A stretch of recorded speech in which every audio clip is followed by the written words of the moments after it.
What's up, guys? All right. I think it's Saturday. Happy Saturday. All right. I'm just gonna jump right into this story because it just happened. All right. So this past weekend, remember in previous videos I told you that my uncle Lawrence, um, passed on. I said that because he had just gotten out of so-called hospice, right? Which meant he had like a day, maybe not even, to live. And my narcissistic dad, right, spoke to me about it. He's the one that told me about it, and he was supposed to. Um, our plan was, I'm gonna come down there. I'm gonna pick you up. We're gonna go to his memorial service because he was supposed to be cremated, supposedly, right? And I'm like, okay, so that's my dad's stepsister's husband. That's my uncle Lawrence, right? So I'm like, okay. Now, what happened though? Didn't hear from his ass. Didn't hear from his ass all week. I'm wondering, like, I guess maybe Uncle Lawrence, like, made it longer or something. Maybe he's not, like, deceased yet. You know what I'm saying? So I'm just waiting for the information. Lo and behold, okay, after I got my little kitten, right? My dad likes cats. And I remember being like, because he tried to pass off this, like, street cat that he got where he lives off onto me, and I'm like, no, I want a kitten. So I let him know, like, don't worry about it. I got a kitten. I did it on my own. I'm happy. It's fine. He takes my happiness and me telling him I got this kitten. And remember, mind you, he hadn't called me all week about my Uncle Lawrence possibly passing away.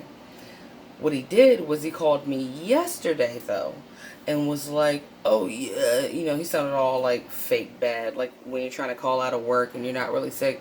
Oh, yeah, I have a cold, like, we just got back. And I'm like, got back from where? And he's like, oh, I had to go to, like, a funeral, and I went to your sister's house and went to her daughter's birthday party. Now, skirt, hold up. So you were here. You did not call me to tell me that my uncle had passed. You did not call me to be like, let me pick you up and go to his memorial service. Okay, so you went on your own to his funeral. Now, mind you, a funeral is not a memorial service. It's not when you get cremated. It was a whole full-blown funeral. He took the headquarters supply that he's married to, right? The nasty, fat, gross, greasy ass 5 chicken sandwich in 5 seconds eating ass bitch to the funeral with him or whatever, and purposefully did not contact me, so that what? I was the only one that didn't show up to my uncle's funeral. Who looks like they're a dick? Not him. Now, is he a dick? Yeah, but who looks like the dick? Me, right? Because no one but he and I knew that we had that conversation. Oh, and also the headquarters supply knew that too, right? But she doesn't care as long as she, like, sucks a dick or whatever she does. So yeah, so they show up together without me, make it look like they made this grand entrance as the heroes for coming out of town to go to my uncle's funeral. Say nothing about the fact that they were supposed to pick me up. Actually, not they. He was supposed to pick me up. He said nothing about this back burner ass bitch coming with him, right? So then, not only did he go to my uncle's funeral without me, making it look like I didn't want to go or did not care, he went to my sister's house. Now, why is that significant? I'm going to try to hurry up. My sister is my half-sister. Her mother passed or whatever, but my dad was with her mother before he met my mother, right?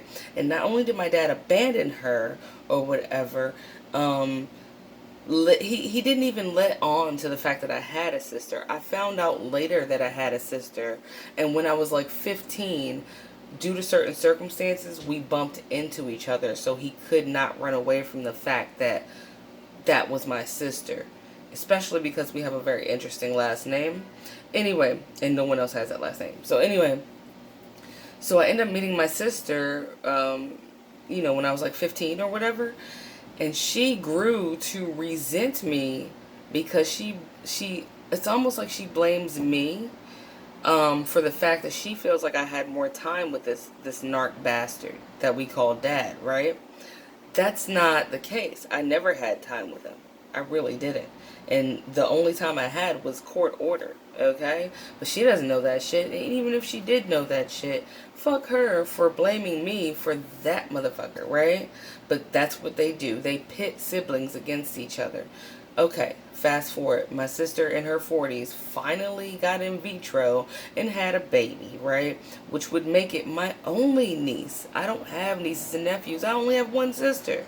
So even though I included her on all the events that were happening when I had my child, my son, she purposefully doesn't include me in that. So what did my dad do? He took the headquarters supply that he's married to from my uncle's funeral that he failed to, on purpose, purposely failed to tell me was going on and showed up there without me, then went from my uncle's funeral that he showed up to without me to my sister's house way the fuck like an hour away and went to my niece's birthday party, her 4th birthday party, without me. And they all kikied it up like a pit of fucking vipers, right?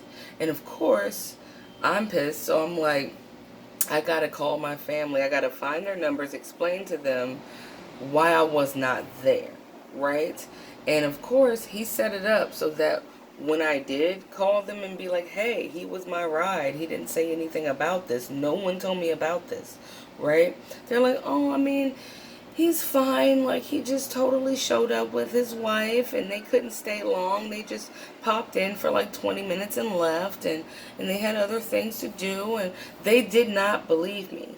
Or they believed me but didn't want to face that because he had gone there and acted like he was so fucking nice with his sidekick, bitch, back burner supply headquarters ass supply ass bitch wife on his arm, right?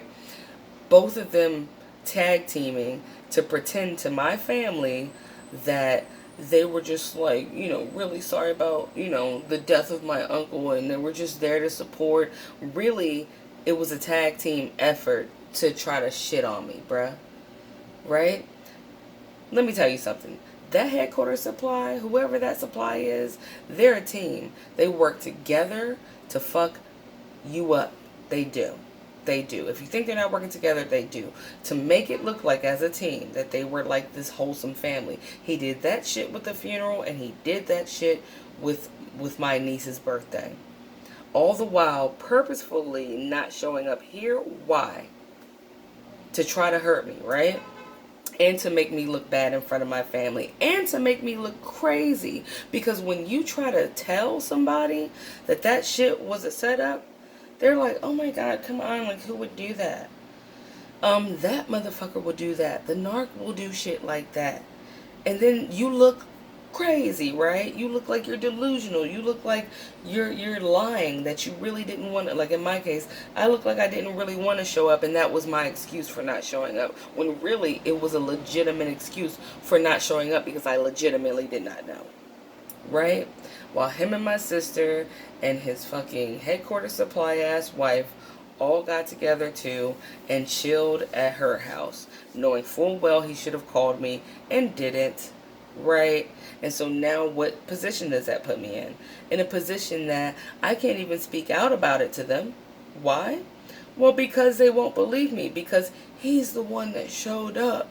He was the hero, right? He like came out of his way and did all these wonderful things by just making his presence known when he doesn't usually have the time.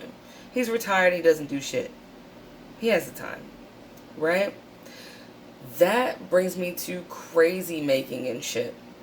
Crazy making, when the narc even like tries to make you feel or look crazy to other people as well as to yourself by doing treacherous, gross as fuck shit that is way beyond belief, to the point where other people, when you tell that story, don't even believe that someone's that disgusting, right?